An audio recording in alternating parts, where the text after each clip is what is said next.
Good evening, welcome in RNQ is classes block number 3, unit number 3, being and analogy. 3.1 Introduction. Being is that which is in some way of something, that which is in some way or something comes to us in many ways, in and through each and very being that we encounter in the horizon of history, which is also the horizon of being. Insofar as it comes to us, we understand it. We as we understand understand we are able to consider to as it is in as much as it is that is being as being, but the moment we make an effort to grasp to it, to understand it fully, it escapes us in some way, goes away from us without leaving us completely. The finite being is the junction of this coming and going. It is the meeting point of the arrival and departure of being. Being does not meet each being in the same way but distinctly in the horizon of the same being, which is originally on each being. Being is both identical with and distinct from both being and beings. It is identical with being one insofar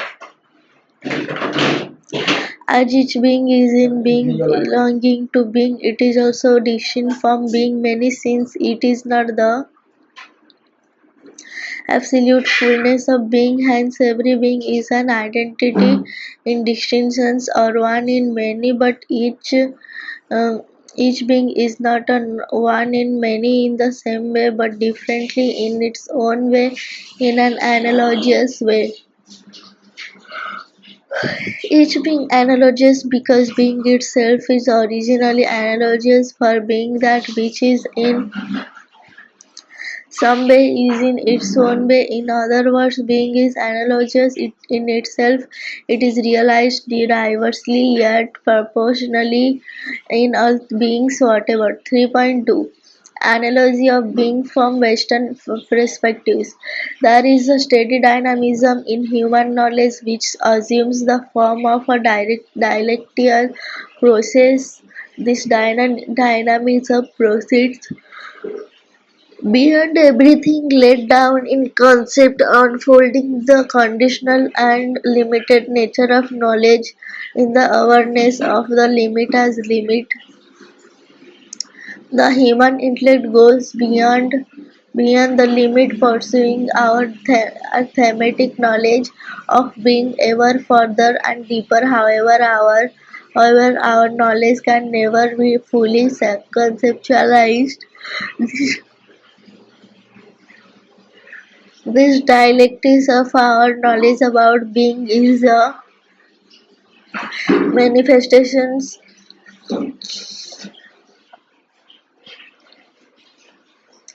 of the analogy of being. The term analogy has its origin in the Greek mathematical vocabulary that it means sameness of ratio of proportions between the respective terms and different pairs. The 2:4:3:6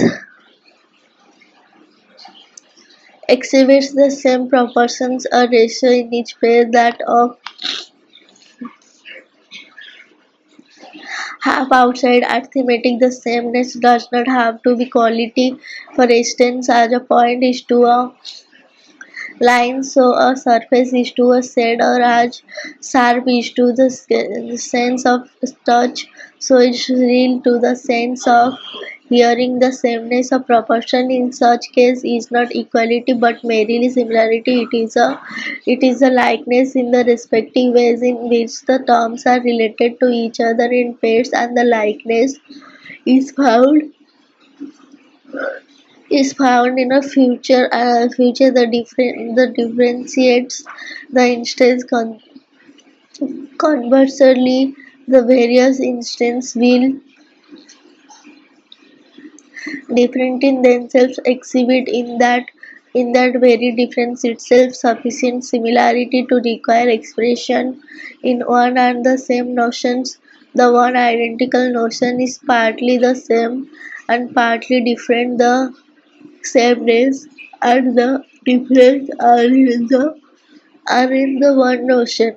Before we before we analyze the concept of analogy further, we shall consider the meaning of the terms univocal, equivocal, and analogous. Univocal term is one which is said of many in a way which is always the same. It designates a number of things in an identical sense. It is predicated of diverse things according to exactly the same concept. For example, the term metal can be used to diagnostic gold, silver, copper, tin, etc. An equivocal term is one which stands for concept with totally different meanings and thus also for totally different things. It stands for diverse things with diverse meanings. It is predicated of diverse things and according to an entirely different concept.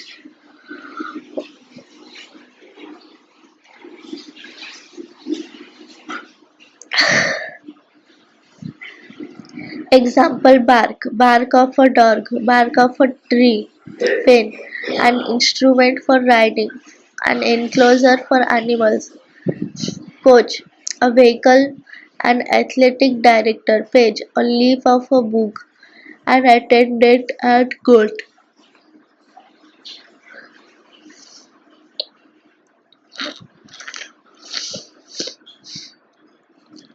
An analogous term is one which is said of many in a way which is somewhat same and somewhat different. It is one and the same name predicated of many according to concepts which are not entirely different but agree in some common point. In analogous predictions to external term remains the same, but the concept of which the term is symbol neither remains exactly the same.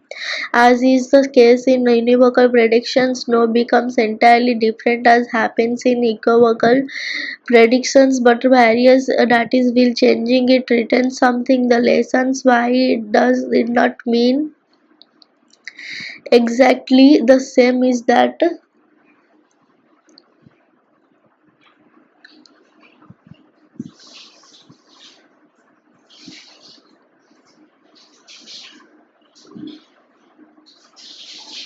exactly the same is that such a concept does not completely abstract from the differences of its inferiors. As a result, these differences have to be taken into consideration when the concept is predicated of different subjects. Thus, the unity of such a concept is not absolute but only relative. Understands a problem. I can also say I see. The act of sense perception in the first instance is completely different from that of intellectual perception. Nevertheless, there is a certain relative unity because as the eye is related to sense perceptions be used to express both actions, but when to be adjusted accordingly to a required by the subject, the eye or the intellect. In this way, one concept can be predicated of things which are completely different insofar as they are relativity the same. It is the conditions of the possibility of both univocal and equivocal terms. Univocal and equivocal terms presuppose analogous terms, for without the ultimate all-encompassing unity, all beings and all relations between beings would disappear. This ultimate unity is no longer univocal but analogous. In other words, univocal and equivocal terms presuppose a plurality of different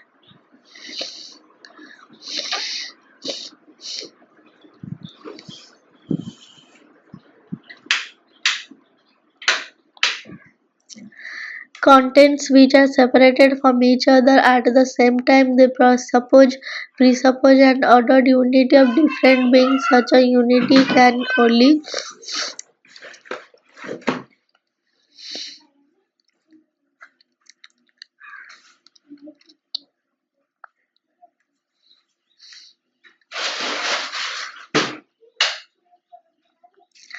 be analogous.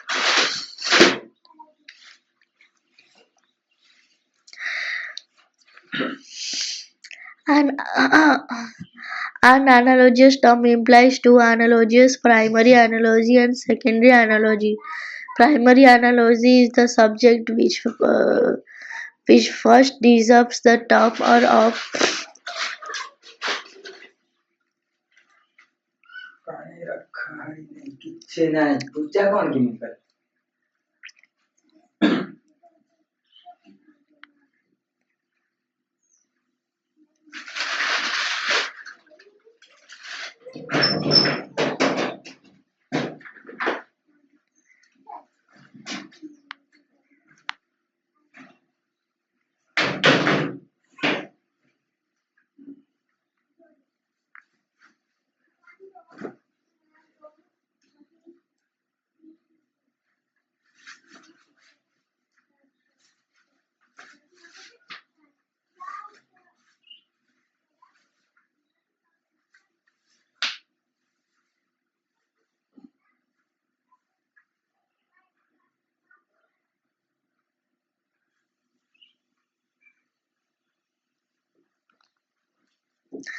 which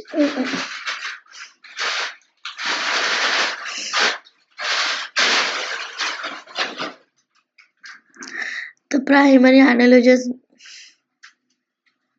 in a lesser degree the perfection indicated by the secondary analogy is the object which processes in a lesser degree or the perfection indicated by the term or to which the term is later applied.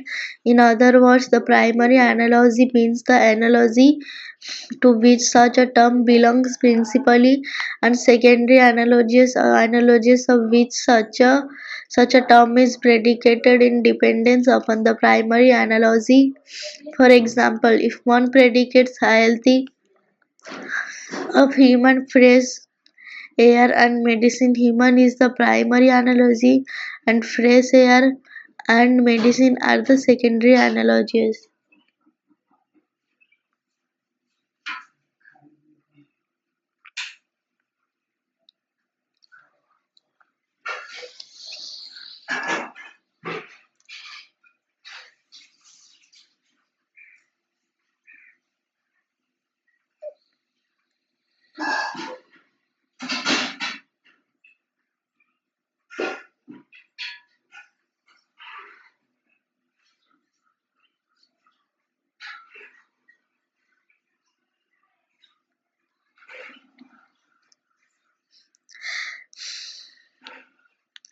Analogy is a broadly distinguished into increasing and extracing. Increasing analogy is one which the term is verified according to its definitions in both the primary and secondary analogies. It can be further distinguished into intrinsic analogy of participation and intrinsic analogy of proportionality. Intrinsic analogy of participation is the analogy in which the analogies not only verify the definitions of the perfections but also stand to one another in a relations of participations of the perfection. Example, finite intelligence and infinite intelligence. Here finite intelligence intrinsically participates in the perfections of the finite intelligence of God.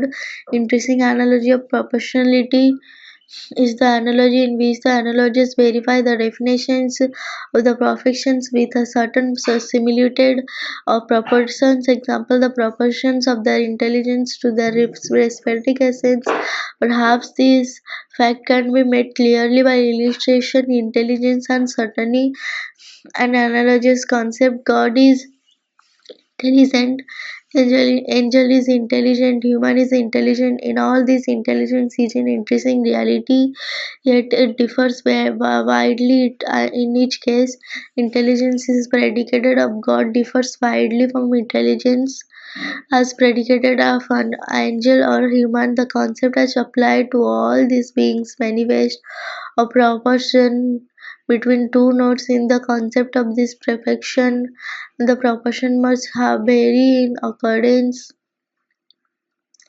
with the nature of each individual or class of individuals and still retain the same fundamental definition, so that intelligence in all these may be said to be somewhat same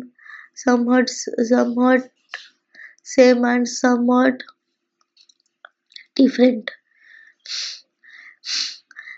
The following may serve as the formulations of this proportion. Intelligence is to the nature of God as it is to the nature of an angel, as it is to the nature of human. Certainly there is proportional similarity in this concept, although the proportion does not postulate identity of distinctions between its essence and being. The proportion is quite different, and human whose essence is a composite of a spiritual form with matter must have the grade of intelligence demanded by such a nature. Existing analogy is the only in which the term is predicated only according to its definitions of the primary analogy, while it is predicated of the secondary analogies in a connected sense which may fall short or go beyond that of the definitions. It can also be further distinguished into two attributions or proportionality. Existing analogy of attributions is analogy in which the nature signified by the concept is intrinsically realized only in the primary analysis but attributed to the others only insofar as they have a relationship to a primary analogy. The tradition example is the concept of wealth, health. We say Philip is healthy, fresh air is healthy, medicine is healthy. In its proper relations to the whole, hence the perfections of health is intrinsically realized in the primary analogy. Philip, when health is predicated to a fresh air and medicine, it is attributed to the merely because in fresh air and medicine there is something by which they are related to the health of a living body as contributing factors of health. Hence, in calling them healthy or momently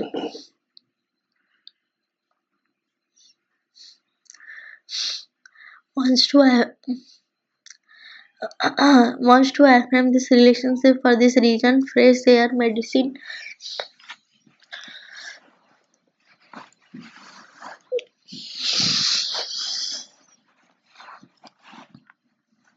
etc. are said to be healthy by a relation attribution or expressing predication. The analogy of attributions is thus also called analogy of relation or proportion and expressing analogy of proportionality. Metaphorical analogy is analogy in which the nature signified by the term is realized formally and intrinsically in one of the analogies and in the other or others extrinsically and virtually, that is only with respect to a secondary characteristic such as the activity proper to this nature. Take for example the term lion. The nature signified by the term is realized formally and intrinsically only in the animal called lion. A human can be called a lion in the formal sense, for a lion is essentially irrational, whereas human is essentially rational. However, it is proper to the nature of a lion to act courageously in the face of danger. Hence, we may consider this secondary aspect of the nature of a lion and predicate the term lion of a human who is courageous. In doing so, we convey the idea that in the face of danger, this human acts in the same way as a lion is supposed to act. Hence, we say that he is a lion because of his resemblance to a lion in other order of activity.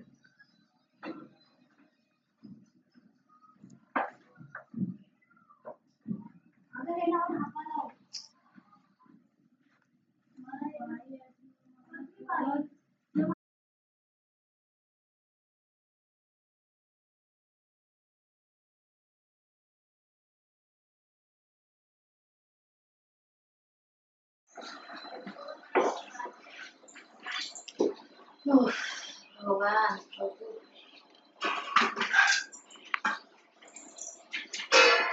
भगवान रक्षा करो।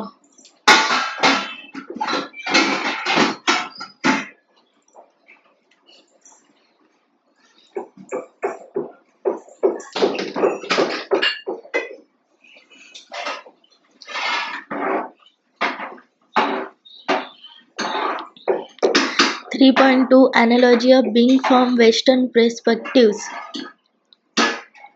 There is a steady dynamism in human knowledge which assumes the form of a dialectical process. This dynamism proceeds beyond everything laid down in concept, unfolding the conditioned and limited nature of knowledge in the awareness of the limit as limit. The human intellect goes beyond the limit, pursuing our thematic knowledge of being ever further and deeper. However, our knowledge can never be fully conceptualized. This dialectics of our knowledge about being is a manifestation of the analogy of being. The term analogy has its origin on the Greek mathematical vocabulary that it means sameness or ratio or proportion between the respective terms of different pairs. 2 is to 4 as 3 is to 6 exhibits the same proportions or ratio in each pair that of half. Outside arithmetic, the sameness does not have to be equality. For instance, as a point is to a into so surface is to lead so solid, or as sharp is to the sense of touch, so it's real to the sense of hearing. The sameness of proportions in such case is not equality but merely similarly. It is a likeness in the respective way in which the terms are related to each other in pairs, and the likeness is found in a future that there are differentities. लाडू भट्टा एडे खाइला लाडू भट्टा खाऊ ना body चुरी में से टोका तर गिर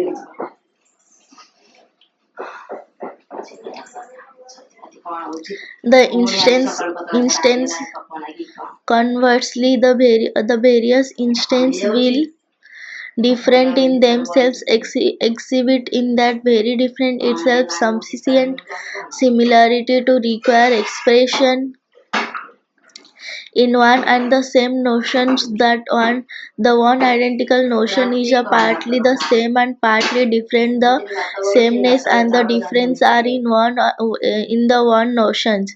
Before we analyze the concept of analogy further, we shall consider the meaning of the terms univocal, equivocal, and analogous. Univocal terms is one which said of many in a way which is always the same. The designates a number of things in an identical sense. It is predicated of diverse things according to exactly the same concept. For example, the term metal can be used to designate gold, silver, copper, tin, etc. An equivocal term is one which stands for concept with totality different meanings, and thus also for totally different things. It stands for diverse things with diverse meanings. It is predicated of diverse things according to an entirely different concept. Example: bark of a dog, bark of a tree; pen, an instrument for writing; an enclosure for animals; coach, a vehicle and athlete director; page, a leaf of a book; an attendant at court.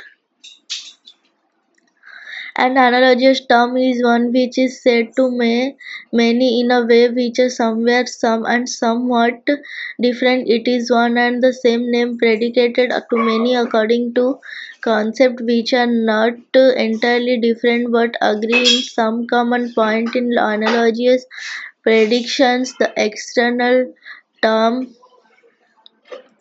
remains the same, but the concept of which the term is symbol neither remains exactly the same as is the case in univocal predictions, nor becomes entirely different as happens in equivocal predictions, but various that is will changing it retains something. The reason why it does not remain exactly the same is that such a concept does not completely abstract from the differences of its inferiors. As a result, these differences have to be taken into considerations when the concept is predicated of a different subjects. Thus, the unity of such a concept is not absolute but only relative. For example, when my eyes perceive a material object, I can say I see, and when intellect understands a problem, I can also say I see. The act of sense perception in the first instance is completely different from that the intellectual perception. Nevertheless, there is a certain relative unity because as the eye is related to sense perception, so the intellect is related to intellectual perception. Consequently, one and the same term may be used to express both and actions, but when one predicates the term of the eye and of the intellect, the concept signified by the term to see has to be adjusted accordingly as required by subject, the eye or the intellect. In this way, one concept can be predicated of things which are completely different insofar as they are relativity. The same, it is the conditions of the possibility of the both univocal and equivocal terms. Univocal and equivocal terms presuppose analogous terms for without the ultimate all encompassing unity. All beings and all relations between beings should disappear. This ultimate unity is no longer univocal but analogous. In other words, univocal and equivocal terms presuppose a plurality of different contents which are separated from each other. At the same time, they presuppose an uttered unity of different beings. Such a unity can only be analogous. An analogous term implies two analogies: primary analogies and secondary analogies. Primary analogies is the object which first deserves the term or of which it is first predicated.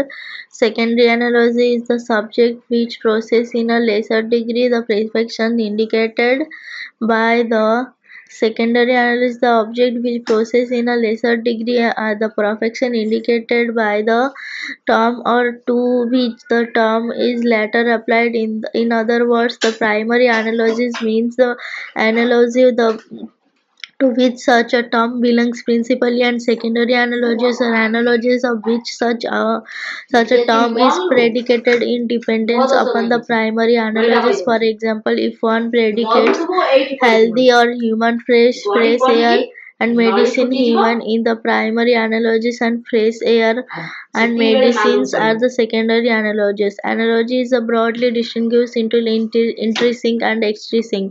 Intrinsic analogy is one which the term is verified according to its definitions in both the primary and secondary analogies. It can be further distinguished into intrinsic analogy and of participations and intrinsic analogy of proportionality. Intrinsic analogy of participation is the analogy in which the analogists not only verify the definitions of the perfections but also send to one another in a relations of participations of that perfection. Example: finite intelligence and infinite intelligence. Here, finite intelligence intrinsically participates in the perfections of the infinite intelligence of God. Intrinsic analogy of proportionality is the analogy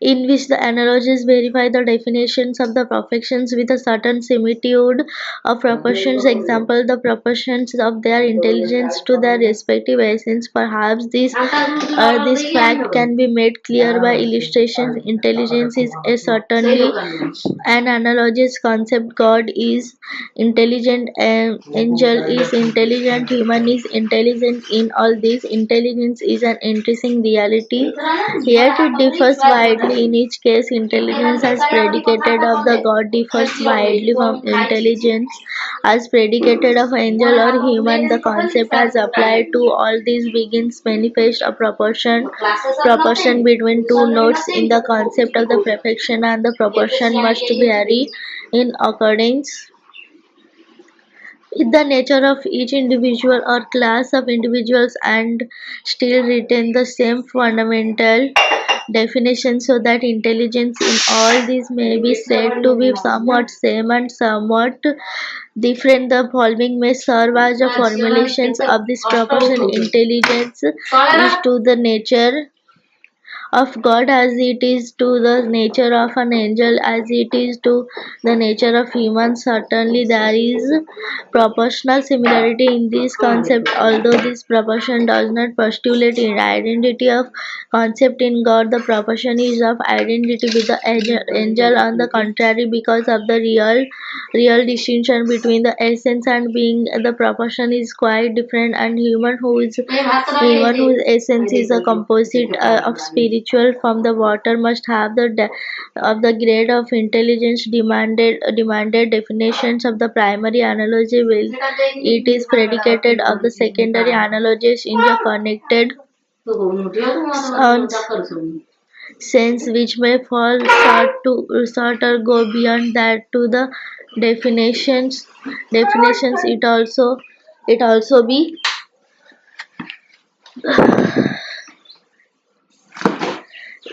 it can also be further distinguished into attributions and proportions. Extrinsic analogy of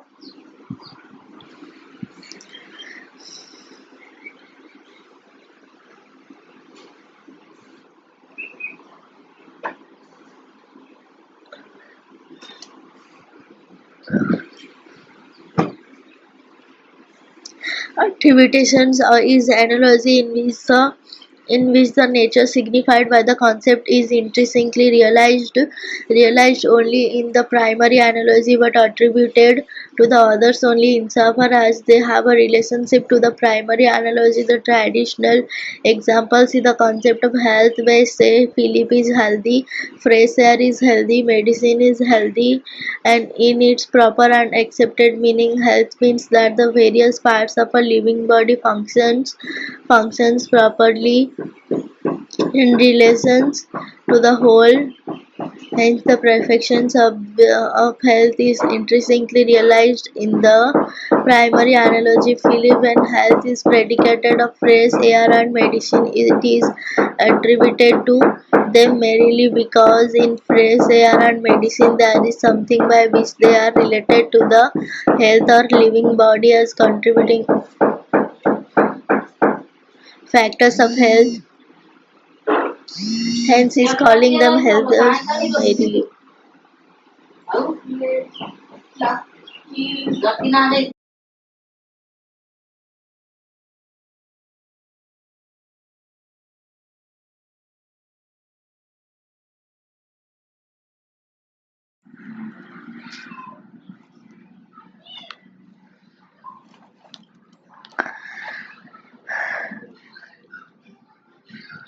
wants to affirm this relationship for this reason. Fresh air, medicine, etc. are said to be healthy by relation, attribution, or extrinsic predication.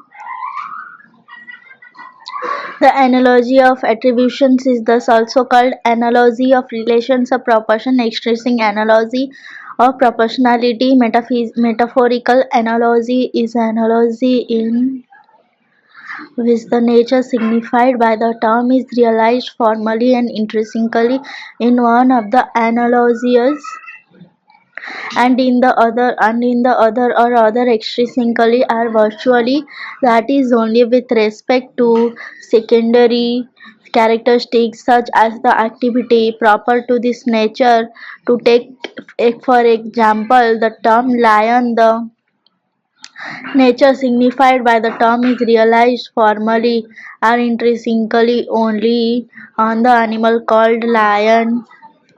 A human can be called lion in the formal sense, for a lion is essentially irrational, whereas human is essentially rational. However, it is proper to the nature of a lion to act courageously in the face of danger. Hence, we may consider the secondary aspect of the nature of the lion and predicate term lion of a human who is courageous. In doing so, we convey the idea that in the face of danger, this human acts in the same way as a lion is supposed to act. Hence, we say that he is a lion because of his resemblance to a lion in the other of activity. Being is neither univocal or equivocal and analogous.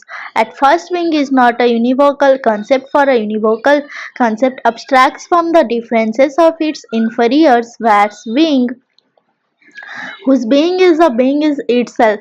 An accident is a being in the sense of something whose being is a being is another. Again, God's being is different from that of any creature because, unlike any creature, he is his own being. Hence, it is clear that the diversity of relationship to being prevents the univocal predications to being. Secondly, being is not equivocal, for if equivocity occurs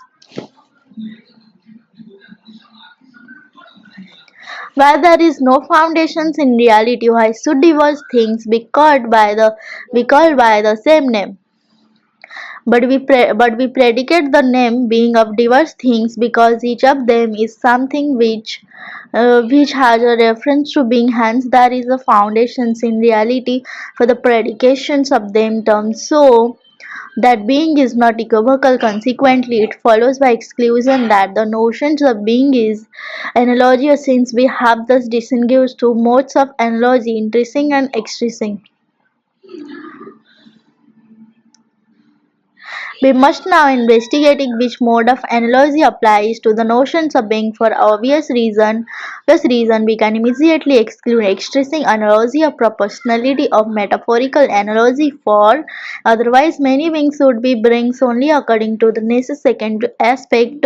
With regard to analogies according to the intrinsic analogy of participations and proportionality, intrinsic analogy of participations rests on a relations of participations by which the infinite beings participate in the infinite being. Interesting analogy of proportionality rests on a stimulator of proportions in which the being of proportions of the act of existing to its existence is being also analogous by extrinsic analogy of attributions. As we have seen above, a term is analogous by analogy of attributions if the perfection signified by it is found intrinsically in the primary analogy and is attributed to others only because of considerations of their causal relationship to the primary. analogy on now the perfections of being is realized intrinsically in each of the analogies. Hence it is clear that formally speaking being can be analogous by expressing analogy of attributions. 3.3 Analogy of being from Indian perspectives. The Indian philosophical tradition approves that the questions of being assigned to a specific philosophical discipline such as ontology, general metaphysics is a symptomatically Western phenomenon, yet when sat is thematic in the Vedic and Upanishad texts, and remains a recurrent topic in a better traditions. In one of the passages of the Chandogya Upanishad, Udakala Aruni teaches his son Svetaketu, in the beginning, my dear, this world was just being sat one.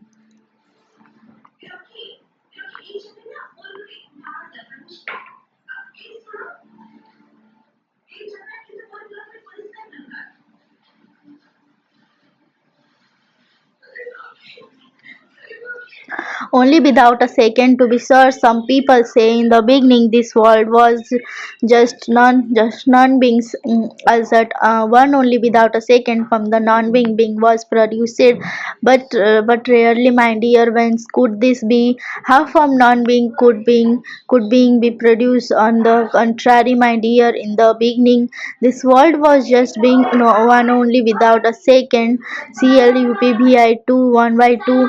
The text itself indicates that it is preceded by earlier discussions about being and non-being.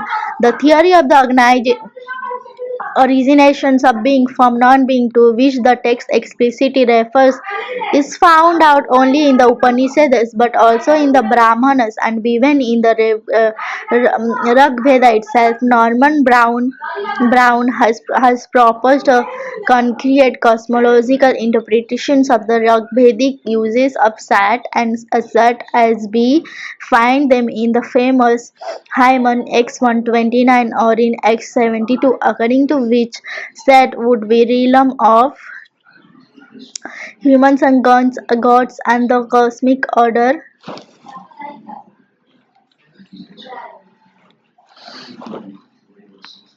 RTA and Azad the Chatoic underworld of the demons discussions of Sat and Azad in the Brahmana text are usually in the line of ritualistic and mythical identifications and personifications. There are very few philosophically significant occurrences like questions what is Asti with what is immortal in the Satpatha Brahmana. Being in this sense is a familiar characteristic of Brahman, and the being and Brahman may even be used as synonyms.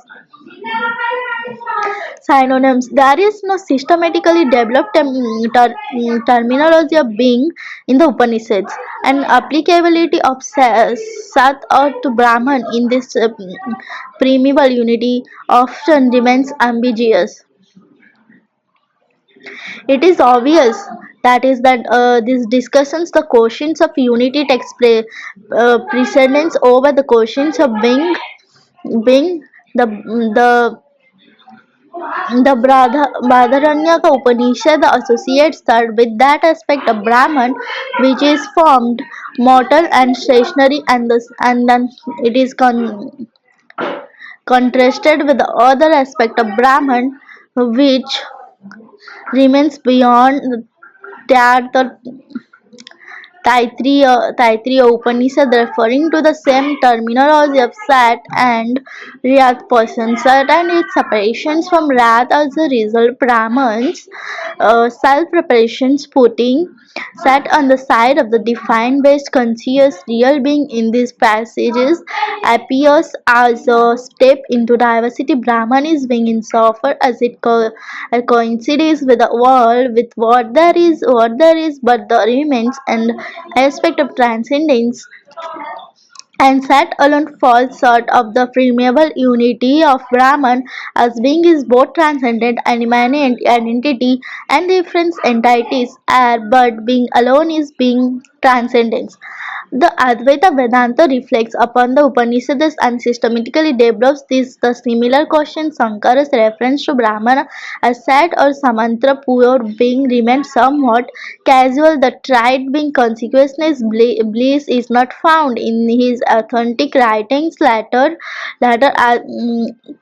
Advaitins to seem to be more interested in refuting false conceptions of being than in establishing their own view of the absolute in terms of being. However, Madana Mishra devotes special care to examining the notions of being and its applicability to Brahman. Pure relational pre-predicative perceptions, Niravikalpaka Pratyaksha, the supreme unity of all reality is thus presented as the implicit conditions of all conditions, namely precepts, concepts, particular categories, imaginations, and thought. However, Buddhists generally reject, avoid, or even ridicule any such theorizing in terms of being with the connections of self, nature, permanence, and self sufficiency. Being as TAD Ekam. Hence, here in this unity, the original Rigvedic notions that Ekam, that one being, that Ekam is preferred to all other terms as it corresponds well with the notions of being as that which is in some way or something. The hymen where the notions appears is the Nasadiya Sukta Rigveda X 129, which has been praised as containing the flower of Indian thought. This hymen is the continents of Indian metaphysics. All things are traced to one principle. Opposites like being and non-being, life and death, night and day are shown to be the self-unfolding of that one. Tadikam is the ground of the universe because it is the devoid of differences and definiteness. It is referred to as that one which is in some way. It is neither a particular being, nor non-being, nothing but something which is beyond them, will being there core and ground, the unconditioned conditions of all conditions that come had within it the latent power out of which the universe, including the gods, emerged. The point to be noted here is the conceptions of the ultimate being as dynamic or self-unfolding and as requiring no outside power to guide and shape it. It is a hymen of being. It is an invocation to the being that transcends all the other beings of knowledge. It provides an experiential insight into the making of that being. It does not deal with the beginning of the cosmos or with its evaluation. It expresses a luminous awareness that being is beyond being, existence at ends, and non-being non-existent as at non-ends. Being is beyond being and non-being, well-being in them as their only ground. The following is a brief summary of the seven stanzas of the Hyman. Stanzas 1 in the Hyman. So, Tadanim then refers to the time when time was not in fact words such as before and after are not suitable to describe it as they themselves belong to time sequence. The being of beings is neither in space nor in time. It is beyond both and above all categories of understanding and descriptions. It is the unconditioned conditions of all existence. Stanza 2. In that state when there was neither space nor time, neither before nor after, neither beginning nor end, neither mortal nor immortal, neither night nor day, There is only the absolute one being itself, self-contained and self-sustained. Stanza 3. In the unknown, unknowable primal state, it was sea darkness encomposed and concealed by greater darkness. It was state of absence of all knowledge, like an absolute expanse of water ocean. The one being was futureless and dic- dictionless, the all-embracing and all-transcending Abu was concluded by its indescribable, unaccountable nature. Toki, its transcendence and self-complement are accomplished by its own Shiti Tapas stanza for the Manas whose basic quality is karma, is the faculty by which the one being becomes many beings. It is the principle by which the immortal prana descends into the phenomenal world, by which that becomes Azar stanza 5. It is the interactions between the infinite life power and Tisabadha and consequences force Shiti tapas that creates the world of manifestation. With this infinite activity of eternal consequences came into existence fatal extension. It was the beginning of change in that which was otherwise changeless and immutable. It is a self-initiated, self-caused and self-propelled process. Stanza 6. The origin, purpose and end of the world are totally unknown and unknowable. No one really knows the beginning of the process. When did this diversification originate? The goods can explain it is they came into manifestations only after the world was created. Stanza 7. There must be something supreme and beyond out of which creation proceeds. Perhaps there is a witness to all this seated in the seventh heaven, who knows the beginning and the reasons of this world movement? Only he who is beyond space, time, and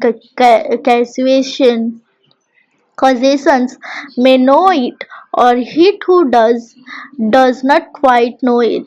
Indeed, there can be no such being above or below other than the Supreme One who truly knows of this all. That one neither preaches agnosticism nor promotes atheism. It speaks of creations as an unfolding and a fulfillment. From the analysis of the hymen, we can gather the following meanings. Tadikam as mystery. Tadikam is the mystery of a primal non-differentiations of being and non-being. The origin of the world was enveloped in this primal mystery of Tadikam, which is by inherent power gave rise to the desire of a creation from which the universe sprang forth through a series of mysterious gradual process. Tadikam as the unconditioned ground, it is the primal positive absolute being from which the whole existence follows. This primal unconditioned ground, conditions of all beings, conditions can't be characterized by anyone as either existence or non-existence. It is the most transcendent which transcends space, time, death, and immortality, and beyond which there can't be anything. It is the first cause which breathed by its own power. Tadikam as the purely spiritual embryo. Tadikam is the pure spiritual embryo, the world seed. The void is the envelope of the world embryo, which leads to the birth of the world begotten of that one which is the pure manas, in which develops he desire and creative impulse. That become as consequences the heart mentioned in the hymen as the place of search remains one of the abode of mind, namely of consequences, and Brahman in the world of human experience. Consciousness is the only power that embraces the manifold without losing its identity and unity of multiplicity of thoughts, objects, and contents of consciousness.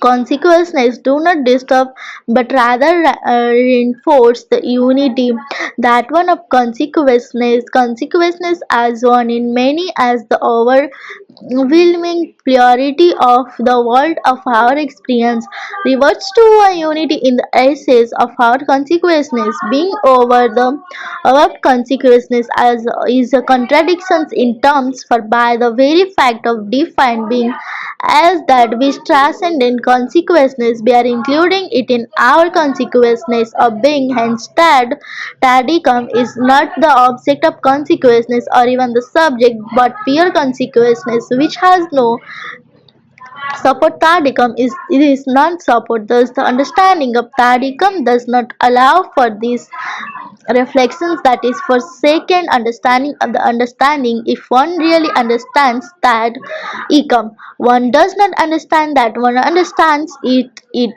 if one understands that one understands then one does not understand tadicum but only one's own understanding of it tadicum has no consequences but is consequences tadicum as a unique neutral principle it is a unique neutral principle which accounts for the origin of the world and the multiplicity of things. The use of the neuter shows that the one is above sexual difference. Tadicum as indefinable tadicum is an indefinable principle with manifested and unmanifested aspects. The entirely undefined principle found itself in darkness till it manifested through the power of tapas. Tadicum as Saturn as that being is that one which has manifested itself and non-being is that only which has not manifested itself hence Saturn asset being and non-being are two aspects the manifested and the unmanifested aspects of the one ultimate tadicum.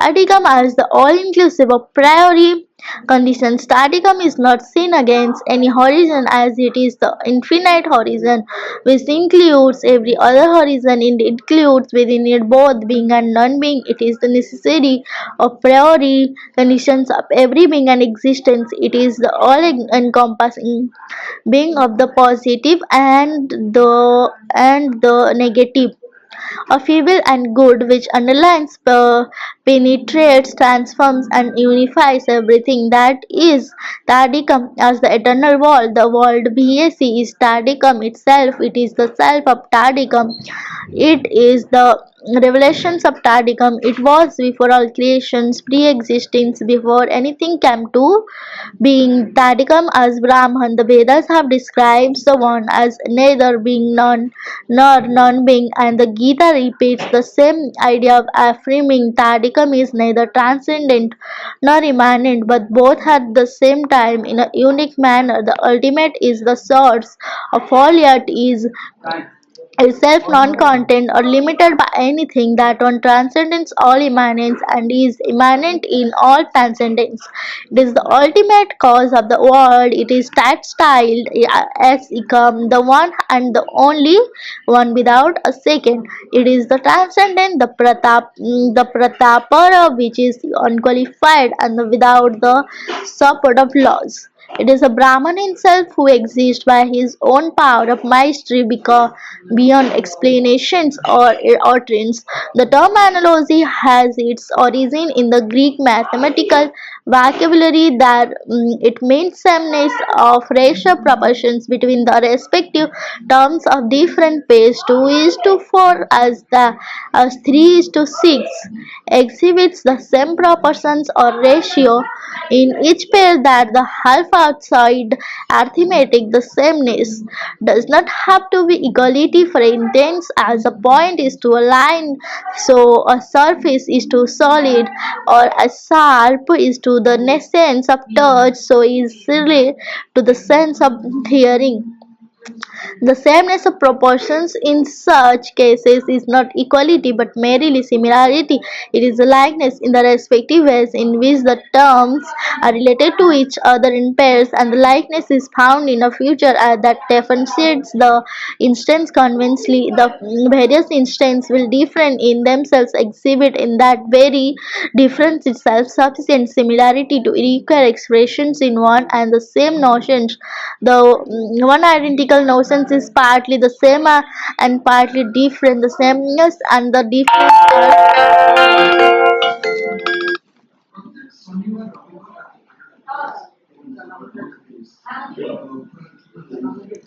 differences happens in equivocal predictions but varies that is will changing it retains something. The reason why it does not remain exactly the same is that such a concept does not completely abstract from the differences of inferiors. As a result, the difference have to be taken into considerations when the concept is predicated of a different subject. Thus the unity of such concept is not absolute but only relative. For example, when my eyes perceive a material object, I can say I see, and when my intellect understands a problem, I can also say I see. That the act of sense perceptions in the first instance is completely different from that of an intellectual perception. Nevertheless, there is a certain relative unity because as the eye is related to sense perception, so the intellect is related to intellectual perception. Consequently, one and the same term may be used to express both actions, but when one predicates this term of the eye and the intellect, the concept signified by the term to see has to be adjusted according as required by the subject, the eye or the intellect. In this way, one concept can be predicated of things which are completely different insofar as they are relatively the same. Meaning of Maya. Tadikam, however, did express itself in manifoldness, assuming name and form Namarupa. It became this entire universe. The key word we use to explaining the manifested aspect of Tadikam, Brahmana, is Maya, which has multiple meanings. Basically, it is the manifestive, creative, and manifested power creations of Brahman. Maya reveals and conceals Brahman as Maya reveals. It is the projections of Brahman. Vikashipa, what is thus projected is not Brahman but only a Namarupa, name and form of Brahman, which inevitably conceals Brahman itself. Hence, Maya is the avarana veil of Brahman, the avarana Vikaspa, the concealing, revealing dynamism of Tadikam. What is revealed is only a means to understand what is not yet revealed. The purity is understood as the expressions of Tadikam, revealing and concealing the same in all its manifestations. Since Maya is Avarana and Vikaspa, concealing